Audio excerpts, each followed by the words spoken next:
Assalamualaikum warahmatullahi wabarakatuh. Puji syukur kita panjatkan kehadirat Tuhan Yang Maha Esa, karena atas berkat dan rahmat-Nya kita bisa melaksanakan kuliah secara daring ini.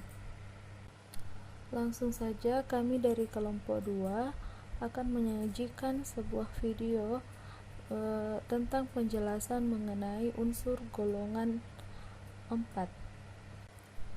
Unsur golongan 4B juga disebut golongan transaktinida. Unsur dalam golongan 4B termasuk dalam unsur transisi, yaitu unsur blok D yang konfigurasi elektronnya diakhiri oleh subkulit D. Adapun unsur-unsur yang termasuk dalam golongan 4B yaitu titanium, zirconium, dan hafnium. Baik, di sini saya Aldayanti akan membawakan materi kecenderungan sifat umum unsur logam dalam golongan 6. Sifat fisika. Sifat fisikanya di sini itu titik didih, jari-jari atom, kerapatan, elektronegativitas dari titanium, zirconium, dan hafnium. Adapun titik didih dari titanium yaitu 1668 derajat Celcius, zirconium 1855 derajat Celcius, hafnium 2233 derajat Celcius. Kemudian jari-jari atomnya, titanium itu 147 pikometer, zirconium 206 pikometer, hafnium 225 pikometer. Kerapatannya, titanium 4,5 gram, zirconium 6,51 gram, hafnium 6,51 gram. Kemudian elektronegativitasnya, titanium itu 1,54, zirconium 1,33, kemudian hafnium 1,3. Selanjutnya, semua unsur logam ini adalah logam reaktif dengan titik lebur tinggi, mulai dari 1668 derajat Celcius, 1855 derajat Celcius, 2233 derajat Celcius, dan 2100 derajat Celcius. Reaktivitasnya tidak selalu jelas karena pembentukan lapisan oksida stabil yang cepat yang mencegah reaksi lebih lanjut. Selanjutnya, sebagai logam transisi tetravalen, ketiga unsur tersebut membentuk berbagai senyawa anorganik, umumnya dengan tingkat oksida positif 4. Tiga logam pertama menunjukkan bahwa mereka resisten terhadap alkali pekat, namun halogen bereaksi dengan mereka membentuk tetrahalida. Selanjutnya itu, pada suhu yang lebih tinggi, ketiga logam tersebut bereaksi dengan oksigen, nitrogen, karbon, boron, belerang, dan silikon. Akibat dari kontraksi lantanida dari unsur-unsur periode kelima, zirconium dan hafnium memiliki jari-jari ion yang hampir identik. Jari-jari ion Zr positif 4 adalah 79 pikometer dan hafnium positif 4 adalah 78 pikometer. Kesamaan ini menghasilkan perilaku kimia dan pembentukan senyawa kimia serupa yang hampir identik. Kimia hafnium sangat mirip dengan zirconium, sehingga pemisahan melalui reaksi kimia tidak mungkin dilakukan. Hanya sifat fisika senyawa bentukannya yang berbeda. Titik lebur dan titik didih senyawa dan kelarutannya dalam pelarut adalah perbedaan kimia utama unsur kembar ini. Titanium jauh berbeda dari dua lainnya karena efek kontraksi lantanida. Itu dari saya, sekian. Selanjutnya, senyawa-senyawa golongan 4. Yang pertama yaitu senyawa oksida titanium. Apabila titanium bereaksi dengan air, maka akan membentuk titanium dioksida dan hidrogen. Persamaan reaksinya dapat dilihat di layar. Untuk zirconium tidak bereaksi dengan air pada keadaan di bawah normal, tetapi zirconium dapat bereaksi dengan udara menghasilkan senyawa oksidanya. yaitu zirkonium dioksida. Untuk senyawa hafnium juga tidak bereaksi dengan air di bawah kondisi normal. Reaksi dengan udara. Hafnium dapat bereaksi dengan udara. Pada temperatur tinggi, hafnium dapat bereaksi dengan oksigen membentuk HFO2. Selanjutnya ada senyawa hidroksida.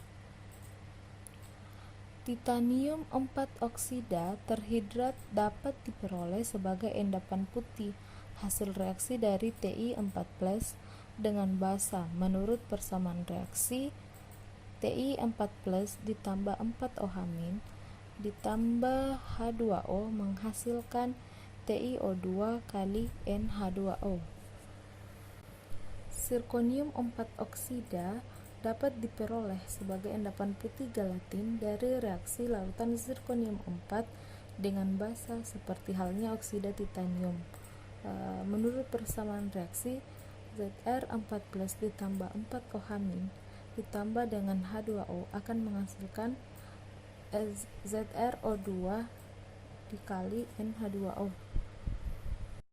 Senyawa-senyawa golongan 4, oksida, hidroksida, dan garam-garam golongan 4. Garam. Titanium dapat membentuk beberapa senyawa garam, seperti titanium tetraklorida atau TiCl4, titanium triklorida atau TiCl3, dan titanium diklorida atau TiCl2. Hafnium dapat membentuk senyawa garam seperti hafnium tetraklorida atau HFCl4. Zirkonium dapat membentuk senyawa garam seperti zirkonium tetraklorida dibuat dengan interaksi langsung atau aksi Cl2 pada suatu campuran ZrO2 dan C. Adapun reaksinya ZrO2 tambah 2C tambah 2Cl2 akan menghasilkan ZrCl4 ditambah 2CO. Reaksi-reaksi kimia yang membentuk suatu senyawa dalam unsur golongan 4. Reaksi dengan air. Titanium akan bereaksi dengan air membentuk titanium dioksida dan hidrogen.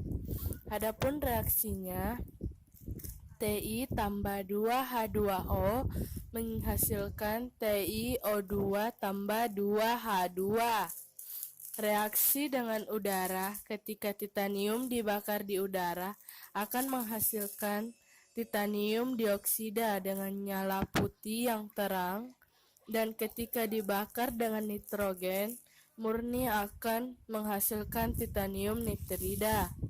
Reaksinya, Ti tambah O2 menjadi TiO2 tambah 2Ti tambah N2 menghasilkan TiN. Reaksi dengan udara, Zr tambah O2 menghasilkan ZrO2.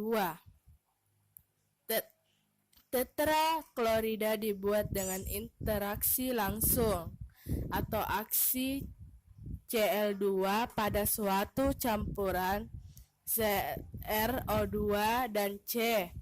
Reaksinya, ZrO2 tambah 2C tambah 2Cl2 menghasilkan ZrCl4 tambah 2CO. Reaksi dengan udara, HF tambah O2 menghasilkan HFO2 tambah 2HF tambah N2 menjadi HFN. Reaksi dengan halogen, HF tambah 2Cl2 menghasilkan HFCl4. Selanjutnya, aplikasi senyawa golongan 4 dalam kehidupan sehari-hari, yaitu titanium. Golongan titanium digunakan sebagai agen paduan dengan logam lain termasuk aluminium, besi, molibdenum, dan mangan. Paduan titanium terutama digunakan di ruang angkasa, pesawat terbang, dan mesin di mana diperlukan material yang kuat, ringan, dan tahan suhu. Karena bersifat non-ferromagnetik, saat ini titanium umum digunakan untuk medis, misalnya untuk mengganti tulang yang hancur atau patah. Industri pulp dan kertas menggunakan titanium dalam peralatan proses yang terkena media yang korosif seperti sodium hipoklorit atau gas klor basah. Selanjutnya, aplikasi senyawa logam 4 dalam kehidupan sehari-hari, yaitu zirkonium. Zirkonium dapat menyerap panas yang lebih rendah, sehingga industri tenaga nuklir menggunakan zirkonium dalam mengisi reaktor nuklir sebagai pemantul. Zirkonium digunakan sebagai getter dalam tabung vakum, sebagai agen pencampur logam dalam baja, peralatan bedah, primer peledak, filamen bola lampu pijar, dan rayon spinner. Zirkonium oksida, zirkon, memiliki indeks refraksi yang tinggi dan digunakan sebagai bahan batu permata. Baik, di sini saya akan menjelaskan mengenai aplikasi senyawa golongan 4, yaitu hafnium. Hafnium karbida digunakan untuk memasang tungku atau pembakaran suhu tinggi karena sifat refraktoriknya, yaitu tidak meleleh pada suhu tinggi. Hafnium dan paduan digunakan untuk batang kendali di reaktor nuklir dan kapal selam nuklir karena hafnium sangat baik menyerap neutron dan memiliki titik leleh yang sangat tinggi dan tahan korosi. Paduan hafnium-niobium mempunyai daya tahan panas dan digunakan dalam aplikasi ruang angkasa seperti mesin roket ruang angkasa. Selanjutnya, kami juga akan menyajikan latihan-latihan soal untuk unsur golongan 4B. Untuk soal yang pertama, sebutkan sumber utama ekstraksi logam titanium dan zirkonium dan jelaskan prinsip-prinsip reaksi ekstraksi tersebut dengan metode Kroll dan metode Van Arkel de Boer. Untuk logam yang pertama yaitu titanium. Kebanyakan titanium ditemukan dalam bentuk rutil atau titanium dioksida. Titanium umumnya terbentuk pada batuan igneous dan sering ditemukan pada ilmenit dan perovskit. Untuk ekstraksinya dapat digunakan metode Kroll, yang dimana langkah-langkahnya yaitu biji titanium, rutil, dan ilmenit diubah menjadi tetraklorida dengan cara mencampurkan biji titanium dengan karbon yang dialiri gas klorin dan dipanaskan pada suhu 900 derajat Celcius dan terjadi reaksi. Titanium dioksida bereaksi dengan 2 karbon serta 2 molekul gas klorin menghasilkan titanium tetraklorida dan karbon monoksida. Selanjutnya, titanium tetraklorida yang telah diperoleh kemudian diproses dengan metode destilasi bertingkat untuk menghilangkan pengotor-pengotor yang masih tinggal. Hasil dari destilasi ini adalah cairan tak berwarna. Titanium tetraklorida yang cair dimasukkan dalam bejana, lalu ditambahkan logam magnesium dan selanjutnya dipanaskan hingga 1100 derajat Celcius agar tidak terkontaminasi dengan oksigen dan nitrogen. Dalam bejana dialiri gas argon hingga seluruh bejana bebas udara. Hasil proses ini adalah larutan magnesium klorida dan padatan titanium. Dan reaksinya itu dapat dilihat pada layar. Selanjutnya yaitu pengolahan titanium sponge.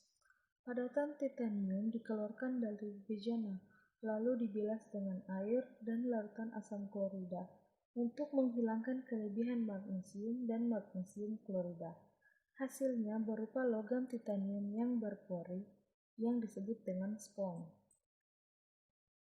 Spons yang dihasilkan lalu diubah menjadi lempeng elektroda yang diproses dalam tungku busur hingga membentuk lelehan. Lelehan yang diperoleh didinginkan hingga menghasilkan logam titanium yang murni. Selanjutnya, metode Van Arkel-de Boer. Metode Van Arkel-de Boer dilakukan untuk memurnikan logam titanium yang telah diperoleh pada proses Kroll sebelumnya. Pada proses ini, titanium yang masih belum murni dipanaskan bersama dengan uap iodin untuk menghasilkan uap titanium tetraiodida, yang dimana reaksinya dapat dilihat di layar. Lalu, uap titanium tetraiodida yang diperoleh dipisahkan dengan cara mengalirkannya ke dalam wadah lainnya, yang selanjutnya dilewatkan dalam kawat tungsten dan dipanaskan pada suhu 140 derajat Celcius. Akibatnya titanium iodida terurai menjadi titanium murni dan gas iodin.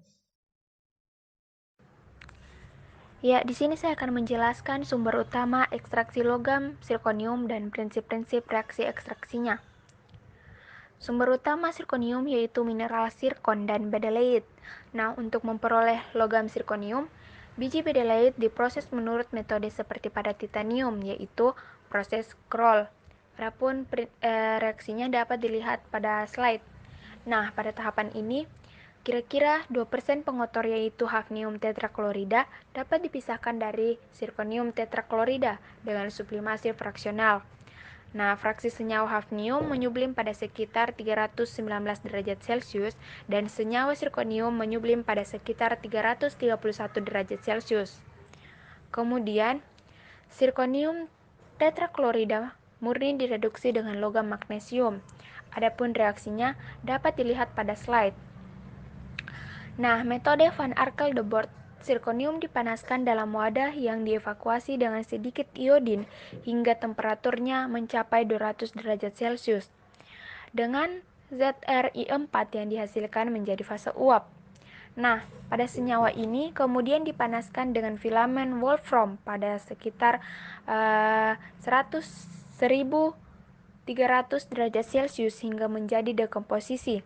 Nah, logam murni zirkonium mengendap pada filamen. Soal selanjutnya adalah tulis sifat umum yang mirip pada reaksi pemanasan logam titanium, zirkonium, hafnium dengan oksigen, halogen, air, dan dengan asam klorida. Yang pertama adalah oksigen. Logam titanium, hafnium, dan zirkonium merupakan konduktor yang baik, mempunyai titik didih dan titik cair yang tinggi. Tidak reaktif pada suhu kamar, tetapi jika dipanaskan dengan O2 pada suhu di atas 600 derajat Celcius akan membentuk MO2. Yang kedua adalah halogen. Tidak reaktif pada suhu kamar, tetapi jika dipanaskan dengan halogen akan membentuk MX4. Yang ketiga yaitu air. Jika logam-logam ini direaksikan dengan air pada kondisi di bawah normal, maka tidak akan terjadi reaksi. Jika dilakukan pada suhu yang agak tinggi, maka akan menghasilkan MO2. Yang keempat adalah HCl. Dalam larutan asam atau basa, logam ini tidaklah larut karena justru membentuk oksidanya sebagai pelindung. Meskipun begitu, zirkonium larut dalam aqua regia, sedang Ti dapat larut dalam HF yang kemudian membentuk H2TiF6 dan H2. Sifat-sifat umum yang mirip yaitu reaksi logam dengan dioksigen, halogen, uap air, dan dengan asam hidroklorida pekat menurut persamaan reaksi M tambah O2 menghasilkan MO2, M tambah 2X2 menghasilkan MX, M tambah 2H2O menghasilkan MO2 tambah 2H2, M tambah 4HCl menghasilkan MCl4 tambah 2H2. Untuk M sama dengan Ti, diperoleh hasil TiCl3. Dengan demikian, senyawa logam-logam golongan ini paling stabil dengan tingkat oksidasi +4, dan hanya titanium yang memberikan senyawa Ti3 yang stabil dalam larutan. Tuliskan persamaan reaksi H2O2 10% dengan A. Larutan titanium dan B. Larutan zirkonium. Larutan titanium dan zirkonium bereaksi dengan hidrogen peroksida 10%, menghasilkan ion perokso atau MO2+2. Atau lebih tepatnya MO2OH H2ON+ yang berwarna orange untuk titanium tetapi tidak berwarna untuk zirkonium menurut persamaan reaksi 2 Ti4+ ditambah 2 H2O2 ditambah N tambah 8 H2O menghasilkan 2 TiO2 kali OH H2O N+ ditambah 6 H3O+ dengan berwarna orange. Kemudian untuk titanium 2 Zi4+ ditambah 2 H2O ditambah 8 ditambah N H2O menghasilkan 2 ZiO2 kali OH H2O N+ tambah 6 H3O+. Mana yang stabil terhadap reduksi Ti ataukah Zr? Jelaskan. Untuk Ti itu sendiri lebih stabil terhadap reduksi dibandingkan zirkonium atau Zr karena potensial reduksi Ti yaitu sekitar 0,1 volt. Oleh karena itu, Ti dapat direduksi menjadi Ti3 oleh logam zinc dalam keadaan asam. Ketahanan reduksi zirkonium relatif terhadap titanium berkaitan dengan hukum jari-jari titanium yang relatif lebih kecil daripada jari-jari zirkonium sehingga lebih mudah menangkap elektron. Baik, pertanyaan yang terakhir yaitu sebutkan contoh spinel Ti dan Zr. Titanium 4 oksida terdapat di alam dalam 3 bentuk modifikasi, yaitu rutil, brokit, dan anatasa. Ketiganya mempunyai bilangan koordinasi 6 untuk atom titanium dan 3 untuk atom oksigen. Oksida campuran dari TiO2 yang banyak diperdagangkan antara lain perovskit, CaTiO3, dan struktur sejenis yaitu SrTiO3 dan BaTiO3.